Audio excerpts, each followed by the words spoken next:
The Battle of the Somme took place between the 1st of July 1916 and the 18th of November 1916.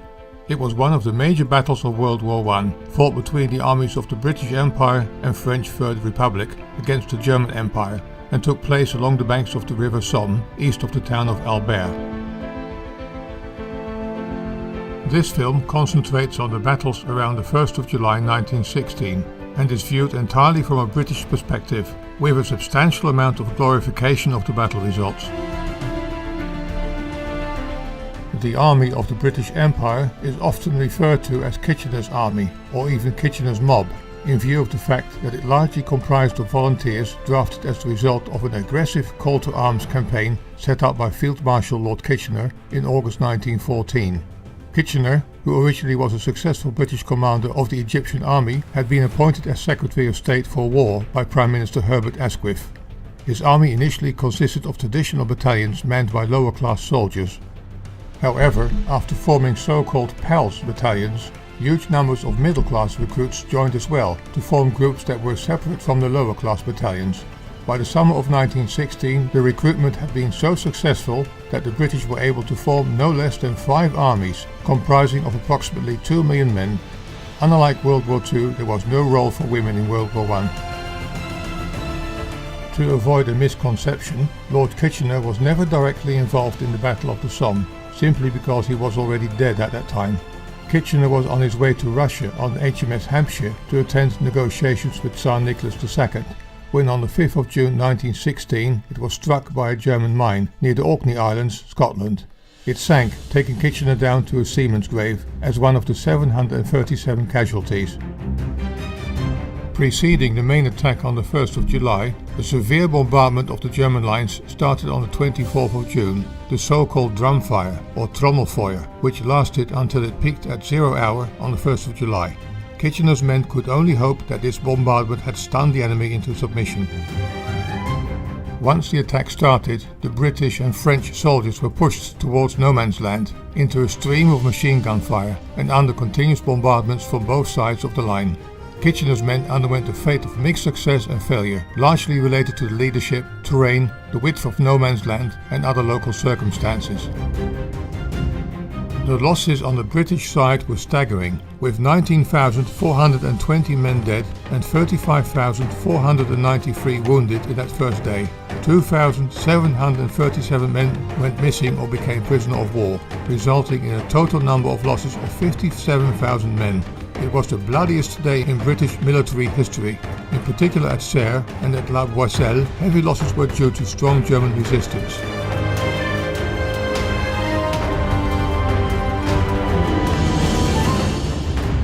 In the months thereafter the battle continued, but at a less intense level, until it died down on the 18th of November due to rain and winter conditions.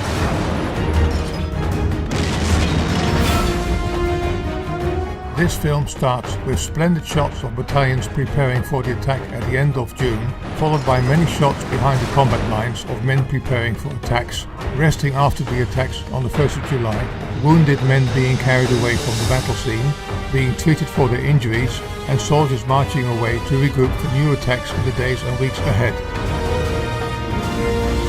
The original black and white film was clearly shot in the lee of the actual battle, as it hardly contained any close-up views of the atrocities that took place. In view of YouTube's rules, the remaining short scenes with combat fatalities are not shown. It is quite obvious that the results of the British Army were glorified in the making of this film. This is a 16-minute summary. You will be able to view the full 75-minute film soon on my channels. Just follow the link at the end of the video and in the description once it's available. Please watch the rest of the film without further commentary.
Thanks for watching.